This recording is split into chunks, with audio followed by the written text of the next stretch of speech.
7 ways to connect to your inner child. And stay tuned for the 7th tip because that's the most powerful tool that you've probably never heard of, but will impact your life in a big way once you start doing it on a regular basis for yourself. To become the most fulfilled and loving and kind and capable version of you that you have the potential to be. So let's get started. 7 ways to connect with your inner child, to release old wounding and fears and trauma, to help you feel more healthy and integrated and whole again, so that you can enjoy your life with more hope and more joy and more love in your heart, feeling connected to yourself and to those around you. If you do inner child work, you can reconnect with some of the reasons for your current fears, life patterns, traumas, or beliefs. And when you begin to understand them, then magic will start to appear and healing and transformation can occur. In the book Reconciliation, a wise Buddhist said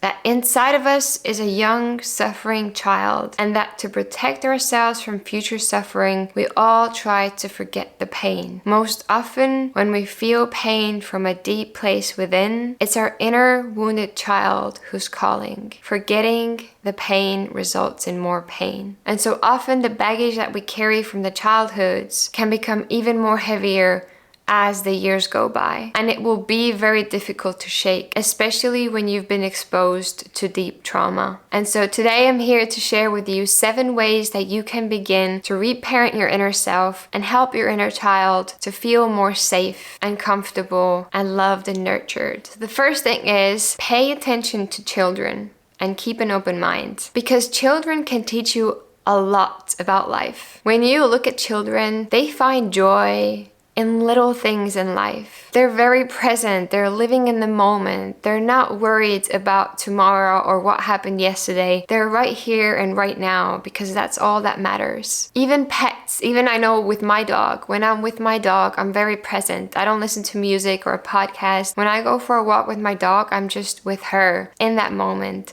And she finds happiness from little sticks on the ground, from little leaves. That's the kind of joy and presence we want to have in our life. Number 2 is making a list of things that you used to enjoy doing. Think about the things that brought you joy in your childhood. Maybe you went biking with your friends in the forest, or maybe you liked spending time in nature, reading or drawing, or maybe you liked dancing or singing. Maybe you spent hours roller skating or swimming or playing basketball. As a child, you did so many things just for fun. Not because someone told you to do it, but because you wanted to do it. And creative things like painting, doodling, coloring can help you as well. Make a list of things that you used to do that brought you joy, that you would just love to do it again. And make time, whether that's in your days, even if it's 5 minutes of dancing or 10 minutes of painting or coloring, or find some time in your week to take time and go roller skate or bike or spend time in the nature. And do these things and watch as your connection with yourself and your inner child grows deeper and stronger. Now, number 3 is a deeper exercise, and it's to have a conversation, a dialogue with your inner child. And you can kind of do it so that you close your eyes and you imagine your younger self on one side and your highest, healthiest self on the other side, and they're having a conversation. You could ask your inner child, what do you need from me? What do you need today? And let that dialogue, that conversation roll naturally. You can write it down, and at first it might feel a bit forced, but just keep going. And one point, your body will take over, and everything that the inner child wants to tell you or remind you or asks of you, it will come out on a piece of paper. And you can look back to it and put a priority to make those things happen for your inner child to be feeling seen and heard and loved. Number 4 is to pay attention to your feelings. Because the inner child is the feeling side of you. When we force things down, when we force our emotions away and ignore them, we're also forcing away and ignoring our inner child. So it's important throughout your day, even if it's just once for 1 minute, to ask yourself, how am I really feeling right now? Is there something that I need to do for myself? Pay attention to your inner child's fears and insecurities, as well as excitement and joy and love, and really take that moment to feel your feelings and see if there's anything that you can do for yourself and your inner child in that moment. Connecting to your inner child requires for you to go inward rather than checking out and avoiding things by getting distracted with shopping or watching video games or another Netflix episode, but really take the time to tune in to how you're feeling throughout your days. Number 5 is writing a letter to your inner child. You can do that in the form of an apology if you feel like there's something that you want to apologize for your inner self, or you can do that in terms of, from today on, this is what I'm gonna do for you.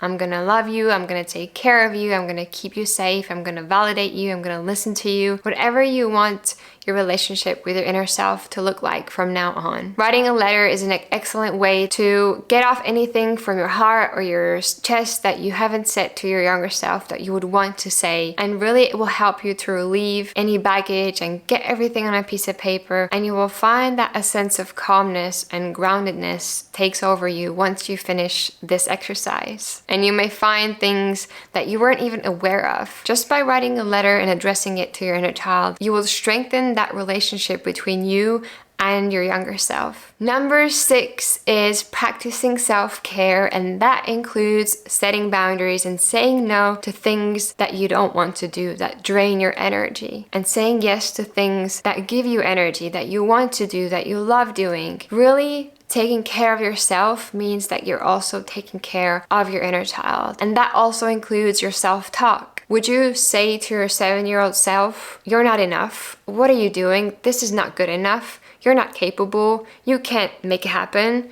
You wouldn't say these things to your 7-year-old self. Then why are you saying these things to yourself? Because whatever you say to yourself, you're also saying to your younger self. And last, and the most powerful exercise that you can do for your inner child healing is called mirror work. Mirror work is essentially a way for you to hold space for yourself and connect to deepest parts of you. And you can do that by finding a mirror and some quiet and alone time. And you go in front of the mirror and you put one hand on your heart. You can put the other hand on your heart or against the mirror, like you're high-fiving yourself. And you don't do anything but look yourself in the eye.